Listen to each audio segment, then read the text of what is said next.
Alright, hello everyone. I know I have not made a video in quite some time, but I would like to make my uploads a little bit more frequent. A couple of things have changed. New entertainment center.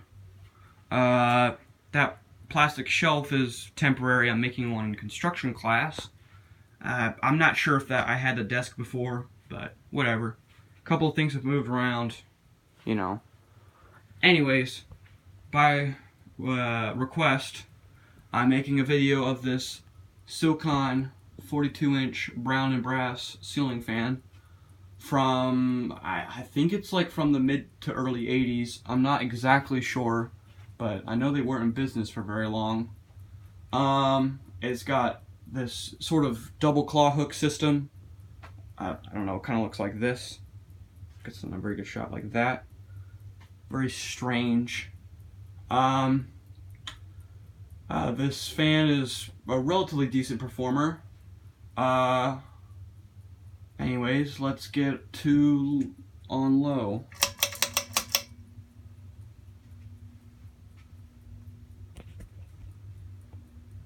The globe kit is not original, but it's pretty much what it had on there originally anyway. I don't like it though. I think it doesn't suit this fan very well. I'm probably going to put a little cluster style light on it or something like that. I'm not quite sure really. Anyway, this fan doesn't have very much bearing noise, if at all. And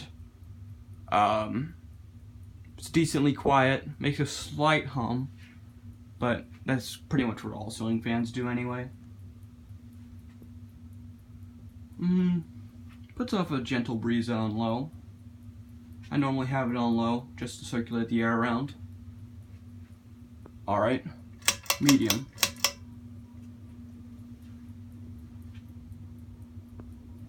I can feel a breeze from here now.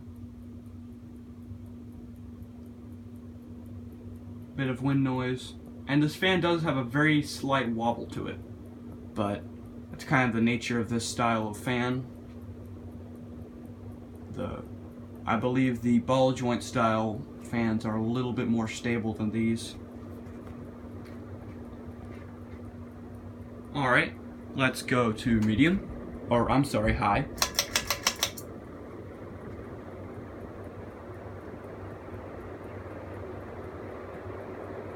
Yes, definitely gives off a good breeze now.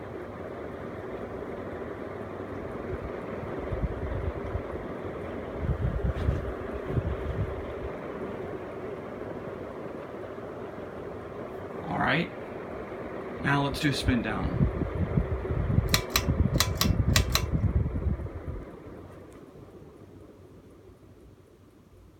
I didn't have to do anything to this fan to get it running properly. It just came like this.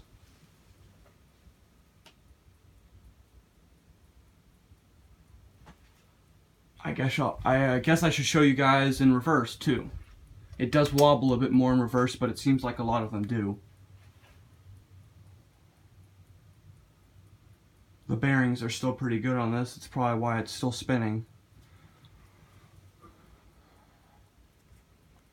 Another thing I quite like about this fan is that if you notice, I'm not sure if the lighting's good enough, but the blades are almost the exact finish as this. I believe they're actually very close. It might be the same. I'm not sure the exact finish is what it's called. It's like some sort of lighter wood. Maybe pecan? I'm not quite sure though. I'm not an expert on wood stains. Although I do know it's very close, and that's why I got this fan, because it kind of ties in the look of the room.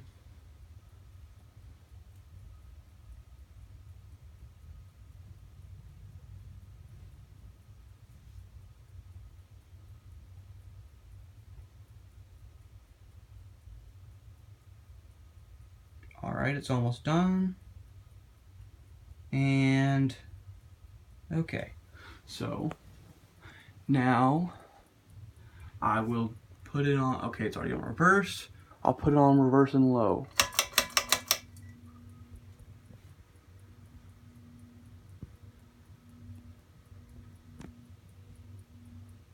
Now personally, I don't really ever use any of my fans in reverse, or I've never really had to. We live in Florida, and even then, even when it is cold like it is now, I've never found any use for reverse. I wouldn't say it's a gimmick. I'm sure there's some scientific proof as to why you should do it in the winter, but I never have. I like a little bit of a breeze, even if it's just a small one. Alright, let's go to medium.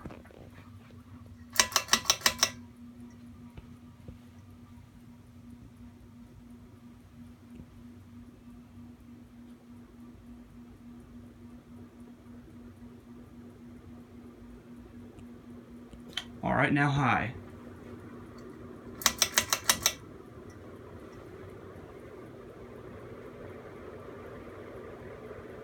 Again, not very much bearing noise, but just a lot of wind noise. And a little bit more wobbly in reverse. Alright, now off.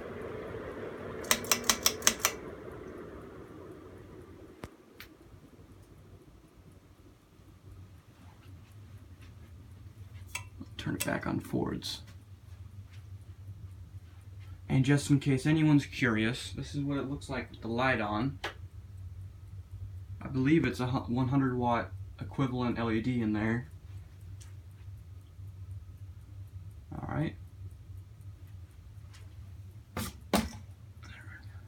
Alright, well, I hope you guys enjoyed this video. Leave a like, subscribe, whatever you all want to do. Alright. Bye.